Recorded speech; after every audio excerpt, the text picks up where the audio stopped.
Hey guys, and welcome to Hammered Goblin. So we're doing the introduction to our D&D world, because we forgot to do that, because we're idiots. So we're going to do a separate video based on that. Retconning, if you will. Yeah, so I'm Bisk. I'm Alistair. I'm Greg. And I'm Fuzz. And this is D&D. So So start off with the world introduction, then we'll do a little bit about the characters, and we'll go on that way.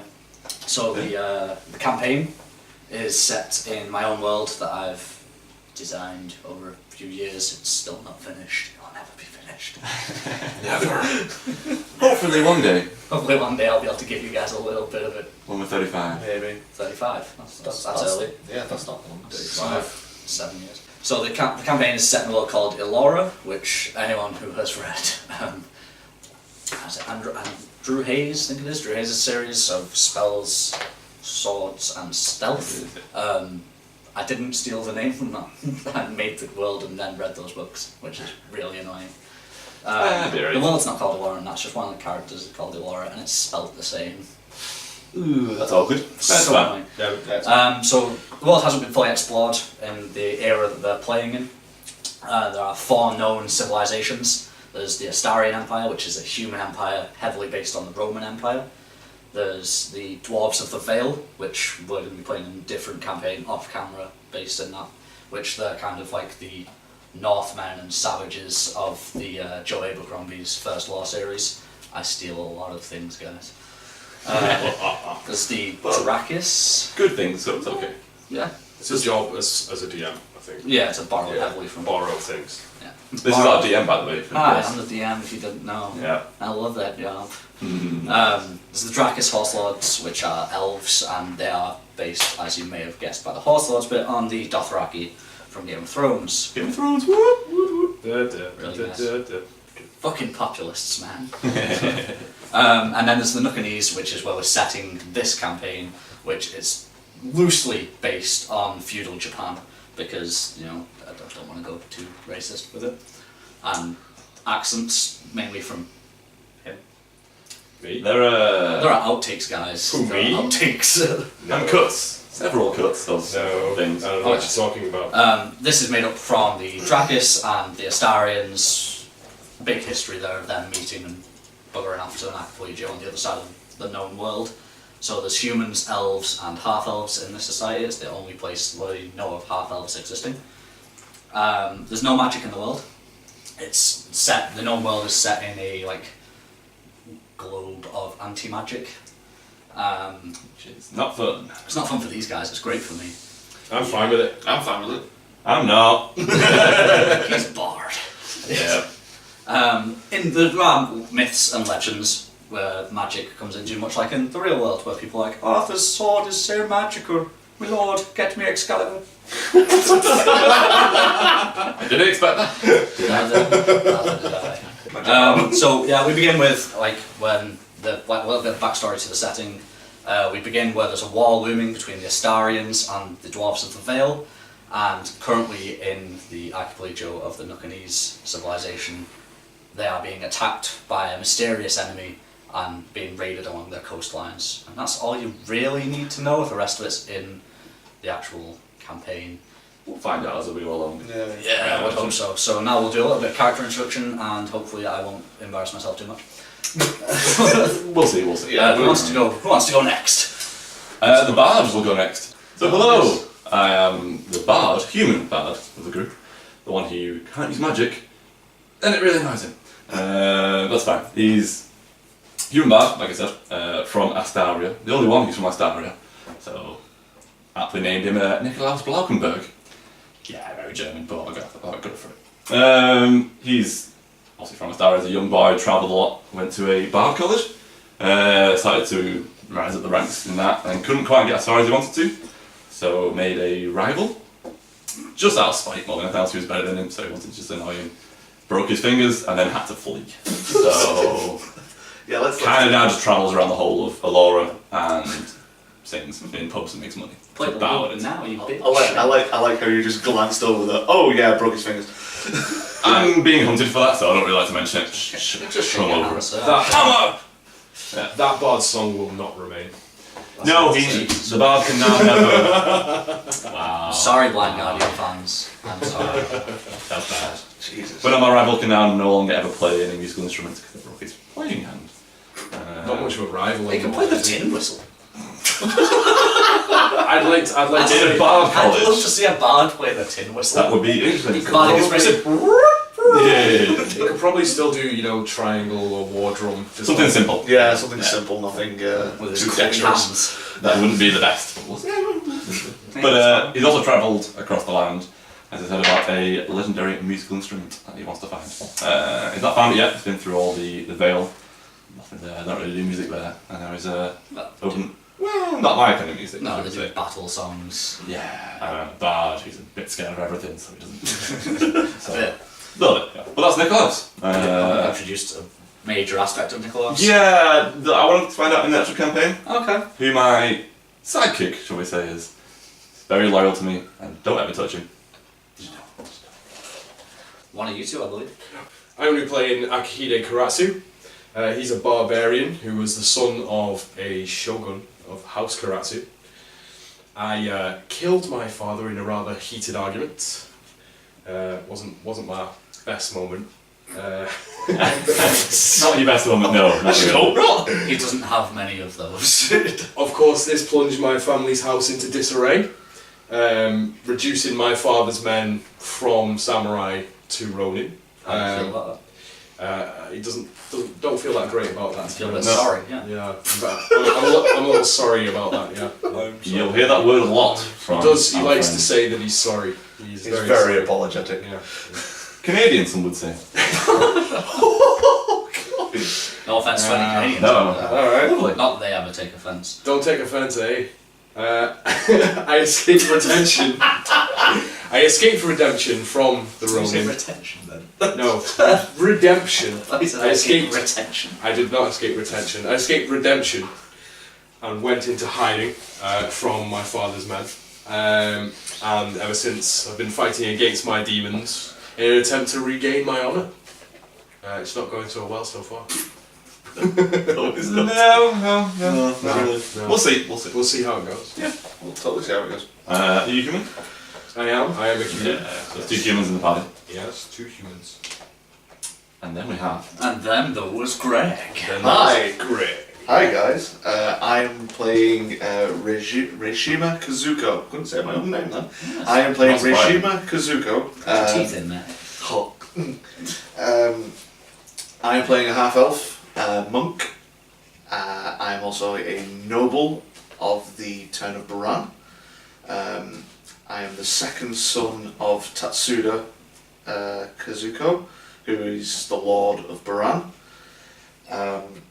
As is customary with second sons, I was sent to the Green Monastery on the banks of Lake Nami, where I learned how to fight, learned the honour code, and also learned how to brew and create ale. And to drink.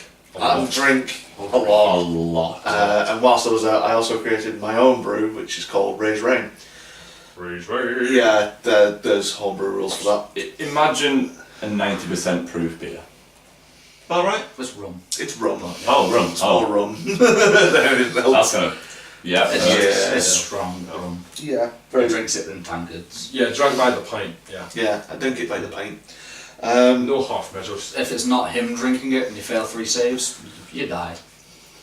Death by raise rain. There's a lot of death. There's a lot of death with Raise Rains if you're not used to drinking it. There's a lot of death with me as a DM. That's Yeah. true. I mean, it's basically a poison. It is basically a poison. Yeah. I go for that.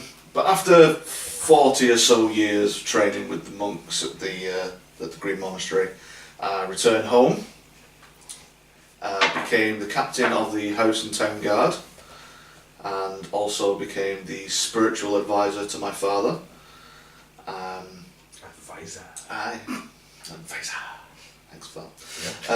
Some advice. I know, right? Just a small sort of underlying fact. He has a secret love who don't. It's not very secret anymore, is it? Well, not now that it's all Yeah, everyone. No, Rishima has a secret love That's who not is the rum. really well. It is alright, the I have rum. 2 secret loves. Two secret loves. I have Rishima has a secret love who is one of the children of a rival house. Probably look more into that as the campaign goes on, but yeah, Star-crossed lovers. Rival houses. rival What is houses. this? Is this Romeo and Juliet? No, you no. It's Romeo. there's a lot more death in this. There's a lot in Romeo. with Biscuit's DM, there's going to be a lot more death. I'm not very forgiving. No. More death than Shakespeare. But yeah, that's pretty much right. And he's a half-elf. Yeah, half elf. So there you go. That's the first half-elf of the party. Excellent. A Interesting. side note as well, just because we game together, obviously not on camera quite a lot. Yeah. There's a lot of character swapping that generally goes on, not between players, but like people get sick of the characters and swap them. I feel like a lot of DMs have had this issue. I would refer to it as it annoys the crap out of me. Yeah. So I've come up with a way of settling that. If they want to change characters, they can, but they have to get their character killed because I'm not dealing with NPC in them. I will then just give them a blank character sheet and they can figure it out. But they will be level 1, so no matter when they do it. If they get to level 18 and do it, they'll be level 1. And they will So- die so fast. Get used to our characters, basically. Because Yeah, they're don't- going to be wanting to change them. Yeah. That's, You're gonna love Nicolaus, don't worry. It's fine. We then get on to our other player, Yes, Yeah. he's- who's not here. No, sadly not. So we'll find out why he's not here in a second. We have a jar of excuses prepared. So Greg, would you? the great jar of excuses. Da-da-da-da. So today's excuse There's excuse. is going to be. Shall I deep dive it in? yeah, go deep. Yeah. Go There's a deeper. lot in there. Oh, Hello. go on deeper underground. We must go deeper. The excuse is today. He did touch Snitchel. You know I said sidekick? Yeah. Yeah. I'm gonna do a different one because I didn't realise you weren't introducing Schnitzel. Yeah. Alright, Well, you'll find who Yeah, Schnitzel we'll is soon. do this one again. Right, lift it up, lift it up, lift it up. After the jar, sorry, I said it wrong. I've got 2. So this excuse. We only need one. it was blank.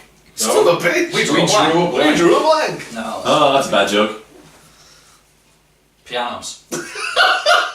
So Chris couldn't be here because of pianos. Pianos. It is a problem. It is a con. It is 9 a out of con. 10 men suffer from pianos. Yeah, pianos. Falling on them when they walk out the door. When you're in Acme Factory, yeah. Yeah, totally. Yeah. So I'm going to introduce the character. He did provide me with some Also notes, isn't it? Yeah. Yeah. That's a lot of notes. We're not going to deal with them. I'm going to introduce his character in my own special way. His character is called Yoshihiro Tanahashi. I don't know where he got it from because I'm not him. I'd assume Japanese wrestlers. I would something assume like so because he likes Japanese wrestlers. Yeah, that's about right. He's an elf. that. The only full elf. He's the only full elf. His class is a poisoner, which is a homebrew class that I'm making myself because never trust your players to homebrew their own class. Just don't do it. It's just stupid.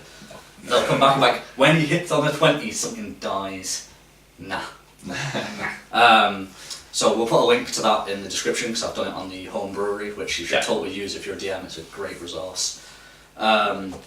So his character is on a mission of vengeance against the lords of the land. He's a low ball, isn't he? He is Lobon, he's a Yeah. peasant. But if anyone's put him teeth back in.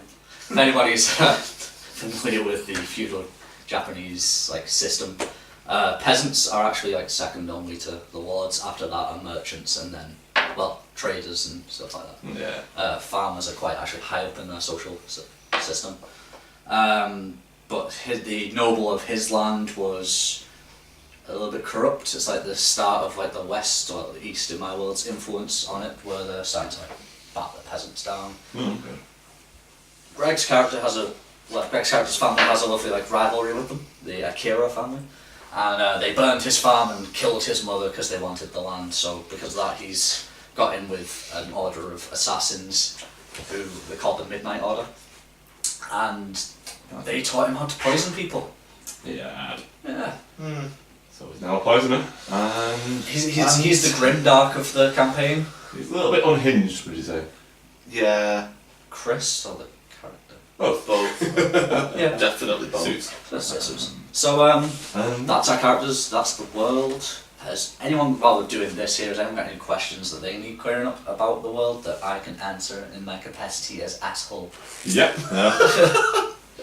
Any questions that you... Any questions you have about it, just comment them on the videos and we'll do our best to answer them. Yeah, should be able to. Definitely. Because it's quite a big, expansive world, and we can link the maps. Yeah, we can link the maps. So if you Once want we to scan use... Yeah, once you want to use the maps, by me to have a look at those, and you'll see the world in a better view. I think it's worth mentioning that we are going to be touching upon quite a lot of homebrew stuff in this play. So it's not just Chris that has a homebrew class at the moment. Well, he's the one with a homebrew class. He's the only one with a homebrew class, but I'll also be running a homebrew feat. But if you want to know more about it, then I suggest watching the videos. Yeah. And actually, we're not going to be homebrewing your class anymore because Xanathar's No, because Xanathar's actually come out and so he's going to be playing a drunken master. eventually be going for it. Playing a bard who's very scared of everything. So a bard. So A bard? Yeah, a bard. Yeah. That's fun, it's fun. So, Is that everything? Nice. Yeah. Well, hope you enjoyed the video. Hope you found it enlightening. Yeah, and if you want to watch episode 1 of the D&D campaign, that'll be the next video on the playlist. yeah, that'll be coming out with this actually. Yeah, It'll yeah, come out this year. We're dropping it with this one. Yep. So, should we do? D&D videos, new ones every Tuesday. Yeah, every week, every Tuesday, we're coming out. So hopefully you can clock in. Should be 6 o'clock most days Yeah, hopefully. in the evening. Should upload it and hope you enjoy it. Hopefully. Because we really do. There will be other RPG systems getting thrown in there as well. So. Yeah, once we get around to those, and there'll be a world instruction for that as well. I would hope so. Yeah. Even if it should. It's in this world. Well, Go. with that we'll sign off and So, see you in the tavern. yep, I'm Bisk. I'm Greg. And I'm Fuzz. And I'm Alistair. And we're a hammered goblin. Indeed. Indeed. And Dublu. Bye bye. Bye guys. Bye bye.